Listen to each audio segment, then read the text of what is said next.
Bem, pessoal, olá, bom dia, boa tarde, boa noite. Bem, eu sou o Elton e eu vou trazer para vocês o conteúdo de Química da Atmosfera, que está presente na disciplina da Química Ambiental.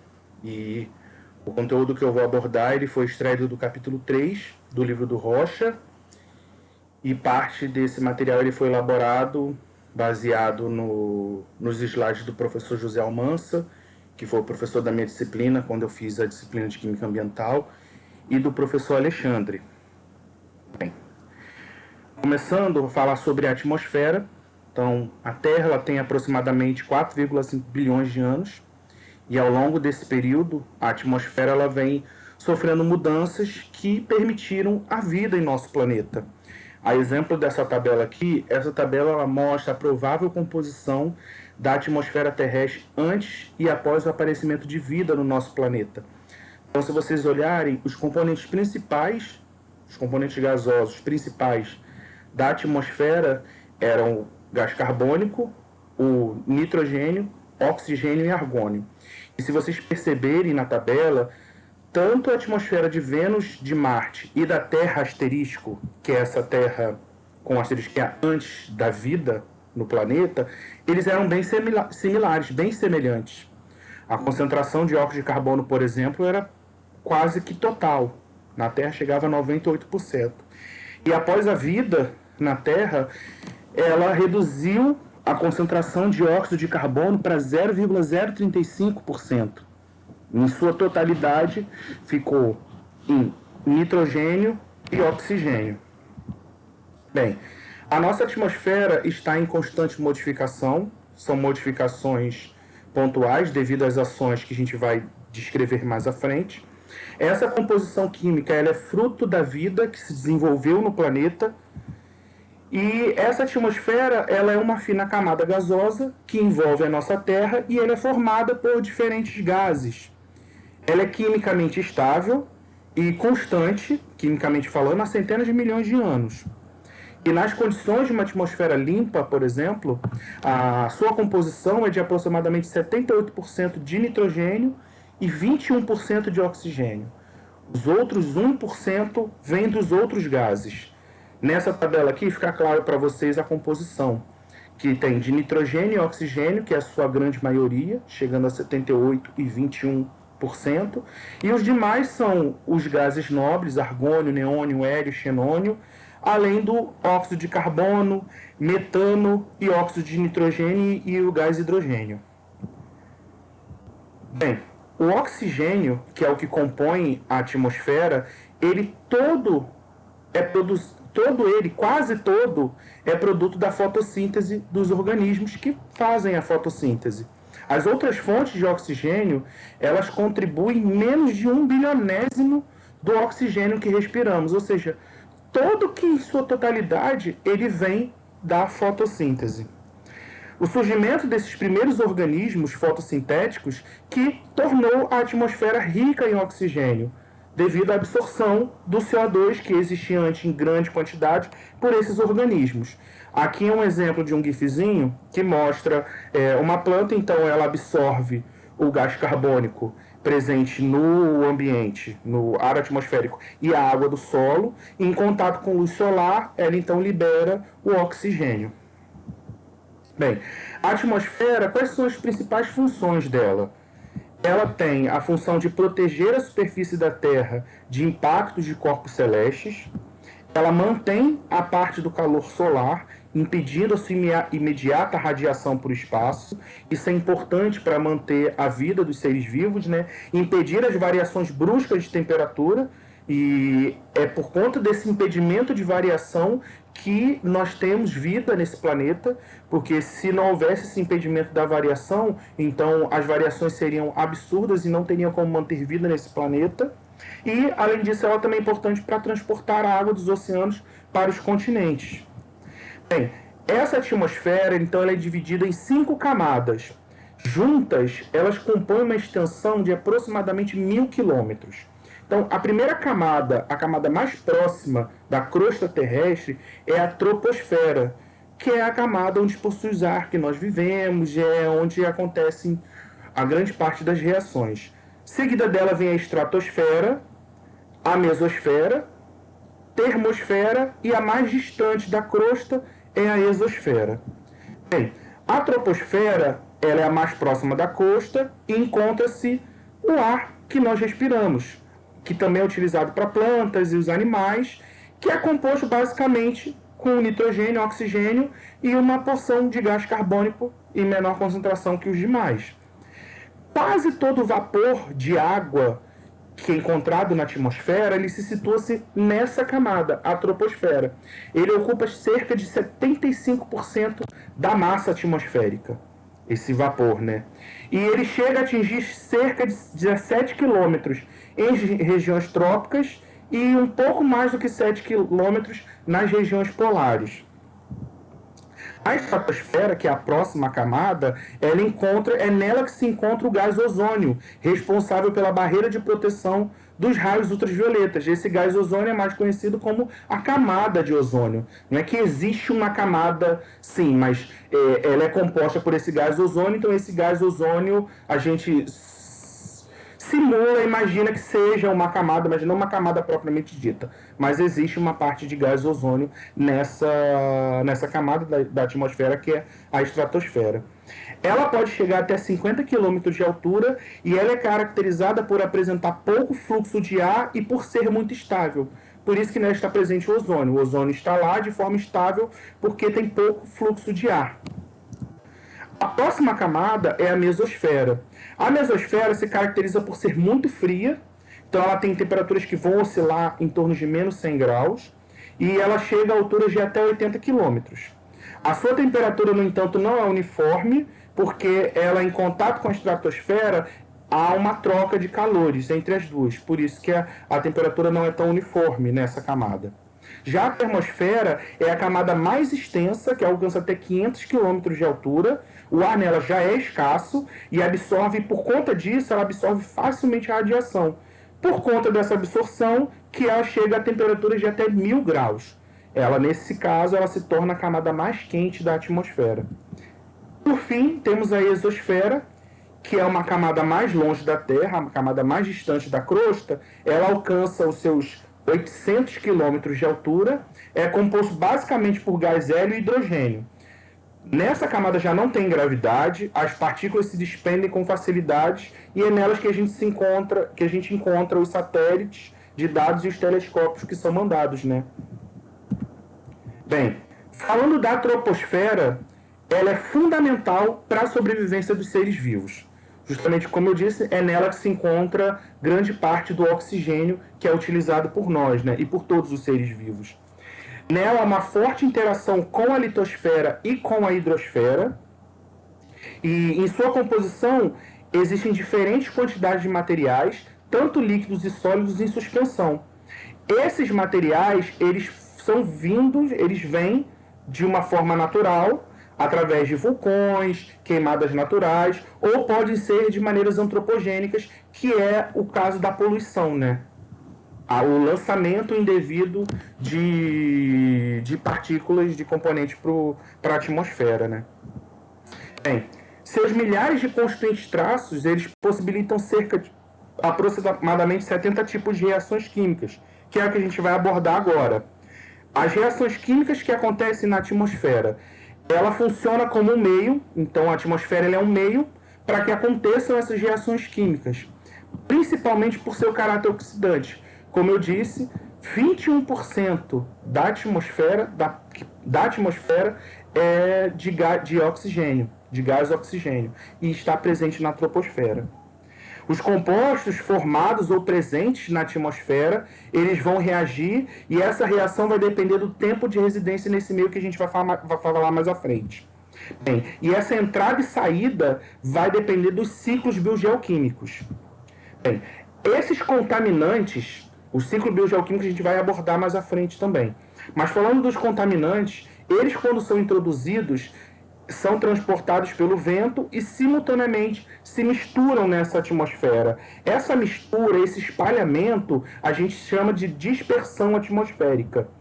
Durante essa dispersão, esses contaminantes podem ser depositados no solo, por deposição seca ou úmida, ou podem sofrer reações químicas que vão se transformar em contaminantes primários, que vêm diretamente das fontes de emissão, ou os contaminantes secundários, que vêm das reações entre os contaminantes primários e os componentes que já estavam presentes na atmosfera.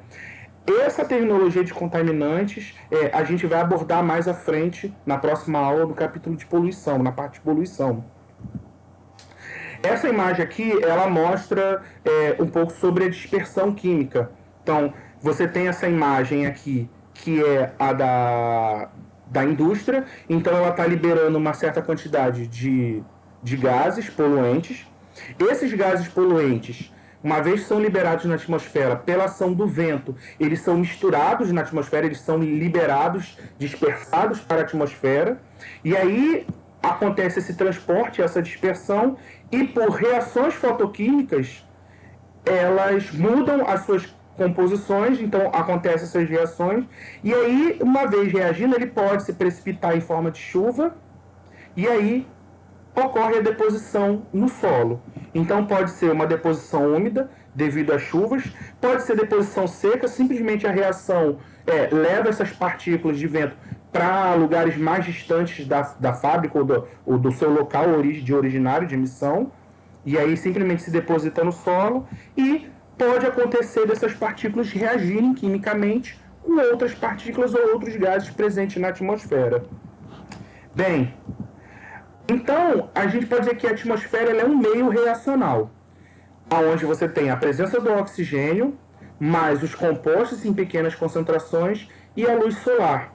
Para que essas reações aconteçam, a gente existe algumas condições, são as cinéticas de reação. Para que aconteça, isso vai depender da concentração dos reagentes, da temperatura em que eles se encontram, se há ou não a presença de um catalisador e a reatividade da molécula. Então, tudo isso vai influenciar para que essas reações aconteçam de forma ou mais rápida ou mais lenta. Além disso, existe o tempo de residência, que é o tempo médio de permanência desse composto. Então, uma vez que ele entrou em contato com a atmosfera, reagindo ou não, ele tem um tempo de permanência. Esse gráfico aqui, que eu trouxe para vocês, ele mostra o tempo de residência de vários compostos presentes na atmosfera. Por exemplo, usando o primeiro lá, que é o hidróxido, ele está lá no tempo de basicamente 1 segundo a menos de 1 metro de altura na atmosfera. Então, com 1 segundo é o tempo que ele fica na atmosfera. Enquanto que os CF6, que são os clorofluorcarbonos, que são compostos já bem mais complexos, eles possuem um tempo de residência muito maior. Eles chegam a mais de 10 mil quilômetros de altitude e eles chegam a ficar por um pouco mais de 100 anos. Então, esse que é o tempo variado dos compostos. O tempo médio, os tempos de vida intermediário, onde tem o monóxido de carbono, onde ficam os aerosóis, onde ficam os óxidos de nitrogênio e os óxidos de enxofre, que vão ser abordados nas próximas aulas de chuva ácida e efeito estufa e tudo mais. Bem, esse é outro exemplo que eu trouxe para vocês. Essa imagem não ficou muito boa, mas é a imagem do livro do Rocha, que mostra o tempo de residência e a composição de alguns gases na atmosfera também. Por exemplo, nessa tabela aqui, ele mostra que o que tem menor tempo de residência, quer dizer, não menor, mas um dos menores, por exemplo, é o peróxido de hidrogênio, que demora em torno de 1 dia, enquanto os que demoram muito tempo, por exemplo, o óxido de dinitrogênio, demora 85 anos. Então, a média varia. Mesmo compostos que possuem mesma composição, eles possuem tempos de vida diferentes. Por exemplo, os dióxidos de carbono demoram em torno de 4 anos, enquanto o monóxido de carbono demora em torno de 0,1 ano. Então, mesmo sendo composição semelhante, eles têm tempos de vida diferentes.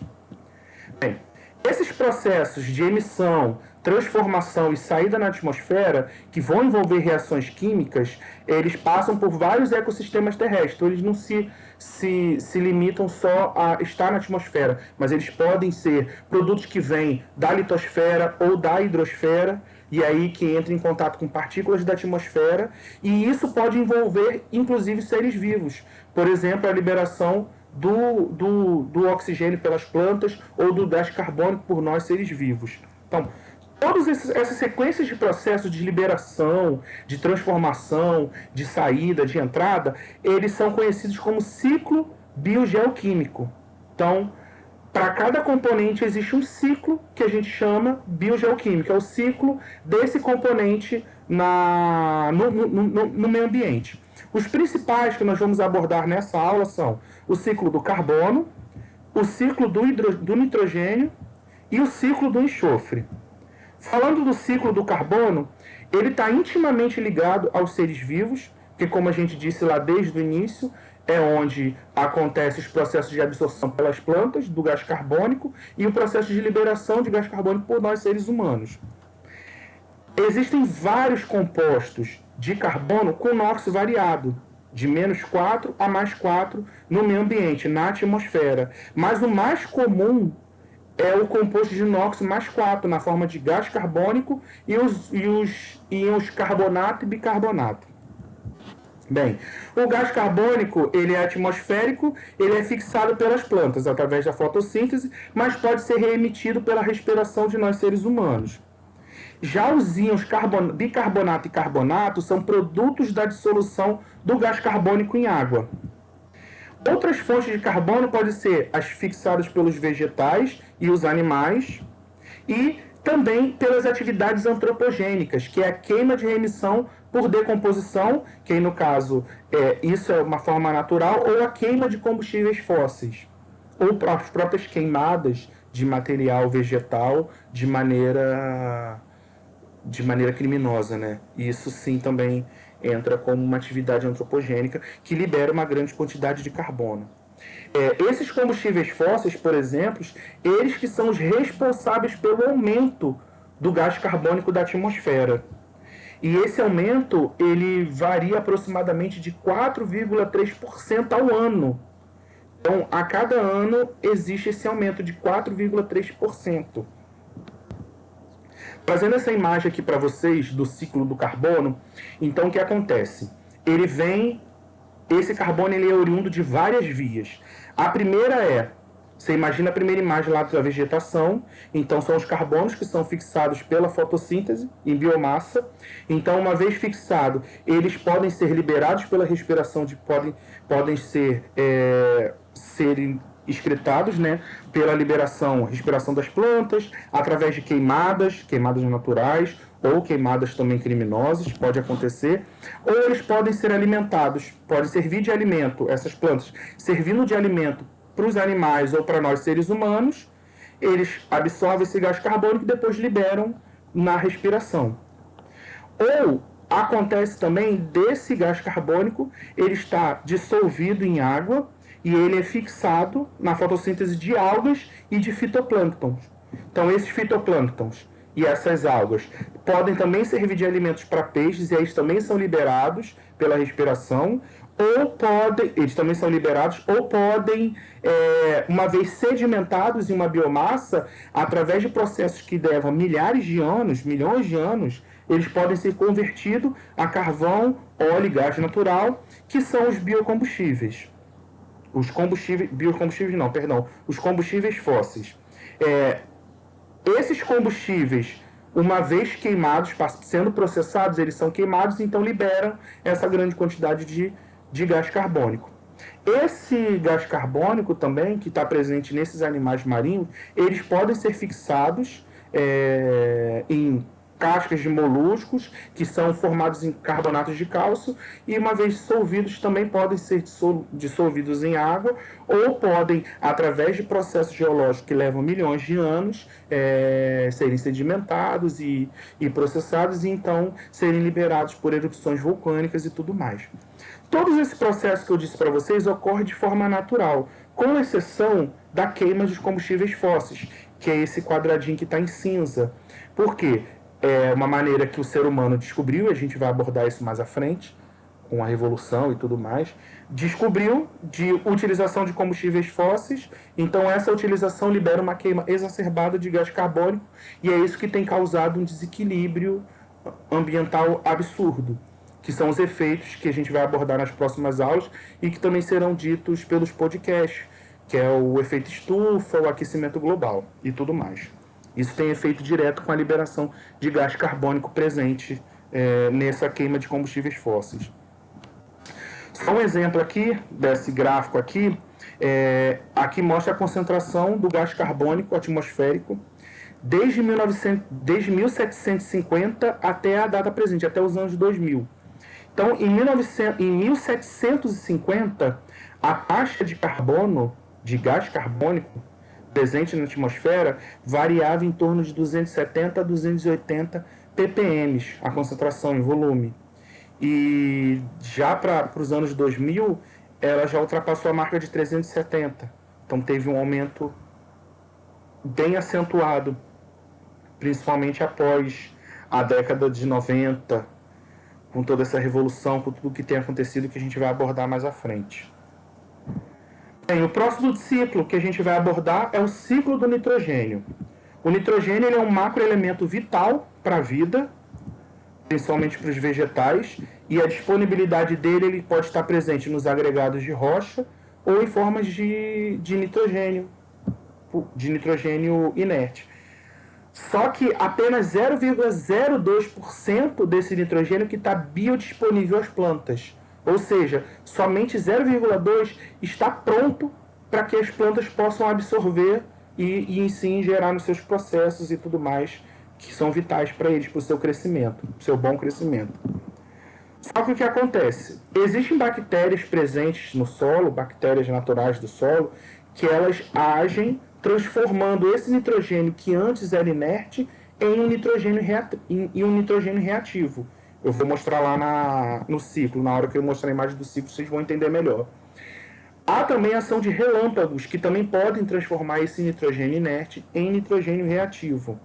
Então, essa é a reação, você tem um nitrogênio que, em presença de oxigênio, ele reage com a ação de bactérias ou do próprio relâmpago, eles reagem e transformam o nitrogênio que era inerte, N2, em duas moléculas de NO, dióxido de nitrogênio. Bem, esse nitrogênio reativo ele é usado na agricultura como fonte de nutrientes. Essa descoberta da disponibilidade de nutriente, do nitrogênio como nutriente, veio através de um processo que vocês devem ter visto lá em Química Fundamental 1, se eu não me engano, que é o processo de Haber-Bosch. Nada mais é, você tem uma molécula de nitrogênio inerte reagindo com 3 moléculas de hidrogênio, formando 2 moléculas de amônia. Essa amônia, então, que é utilizada como fonte de nutrientes. Bem, a produção anual do nitrogênio, naturalmente falando, na litosfera chega a 8 toneladas por ano, e na hidrosfera chega a 15 toneladas por ano, que é essa transformação do nitrogênio inerte em amônio. Já a antropogênica, que é a ação promovida pelo homem, ela sendo intencional para a produção de fertilizantes, por exemplo, chega a 80 toneladas por ano, e a ação não intencional, que é quando há queima de materiais que tenham nitrogênio, a liberação deles, chega a 60 toneladas por ano. Bem, esses NOx, eles são responsáveis pela chuva ácida e também pela diminuição da camada de ozônio, que vai ser abordado, acredito que, nos temas de podcast. Bem, e essa interferência humana no ciclo natural do nitrogênio traz consequências que são difíceis de serem mensuradas. Os efeitos ainda são desconhecidos. Então, assim como aconteceu com o ciclo do carbono, quando a descoberta de combustíveis fósseis tem liberado quantidades exageradas de gás carbônico para a atmosfera, causando um desequilíbrio, e isso também, estudos preveem que isso também vai acontecer com o nitrogênio, através da produção de fertilizantes à base de nitrogênio.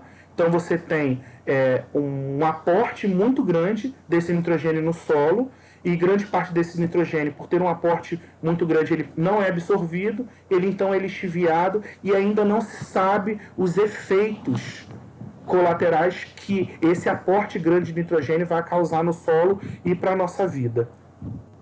Bem, Eu trouxe duas imagens do ciclo do nitrogênio. A primeira é um ciclo natural que envolve a fixação desse nitrogênio pelas plantas.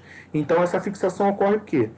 O nitrogênio que está no solo está inerte, mas em presença de bactérias fixadoras de nitrogênio, elas conseguem transformar o nitrogênio inerte no solo em amônia ou em nitritos e nitratos, através de outras bactérias.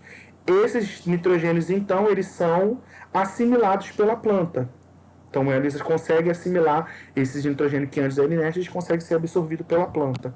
Já essa outra imagem aqui que eu trago para vocês, já é de um sistema mais complexo, que além da ação do nitrogênio presente no solo pelas plantas, leva em consideração também a ação antropogênica. E aí você tem a queima de biomassa, o uso de biocombustíveis, o uso de centrais termoelétricas, as próprias indústrias, a liberação de óxidos pelas indústrias, além da atividade microbiana. Então, tudo isso vai estar liberando óxidos de nitrogênio para a atmosfera, e é esses óxidos que têm relações diretas com o efeito estufa na camada da troposfera e também podem afetar a camada posterior, que é da estratosfera, onde está presente a camada de ozônio. E por fim, o último ciclo que eu quero dizer para vocês aqui é o ciclo do enxofre. Bem, nesse ciclo existem compostos de diferentes números de oxidação. Então, o enxofre pode ter compostos que vai de -2 até +6. As principais fontes de enxofre na atmosfera terrestre vêm dos óxidos de enxofre, que vem dos combustíveis fósseis, através de atividades antropogênicas. A queima de combustíveis fósseis libera grandes quantidades também de óxidos de enxofre. Vem também do dimetilsulfeto, o CH3,2S, que está presente o quê? Em fitoplânctons na superfície dos oceanos. Então, esses fitoplânctons eles podem produzir essa quantidade de dimetilsulfeto. O ácido sulfídrico, H2S, que vem de águas ou regiões úmidas do continente através de reações anaeróbias. E, por fim, os íon sulfato, que ele vem dissolvido na água e está presente na atmosfera através do efeito que a gente chama de spray oceânico. Então, essas partículas de sulfato, elas são carreadas para a atmosfera através de gotículas de água presente no mar. Então, eles são carreados. Bem, as emissões naturais variam de 40 a 70 toneladas por ano, e as emissões antropogênicas, ou seja, que tem interferência do homem, nesse caso vem de 73 a 80 toneladas por ano.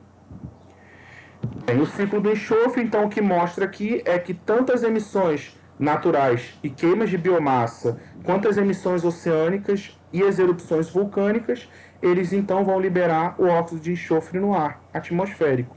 Além disso, também tem a queima dos combustíveis fósseis, que liberam grandes quantidades de óxidos de enxofre.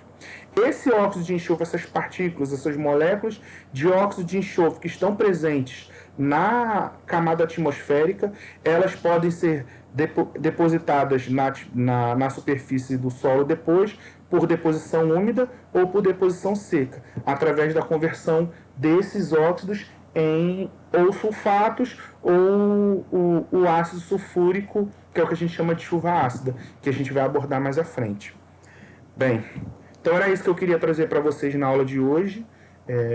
Na próxima aula a gente continua o conteúdo. Se vocês tiverem alguma dúvida, vocês podem postar lá no mural, ou vocês podem mandar um e-mail para esse e-mail que vocês estão vendo aí. Pode mandar um e-mail para mim que eu respondo, tá bom?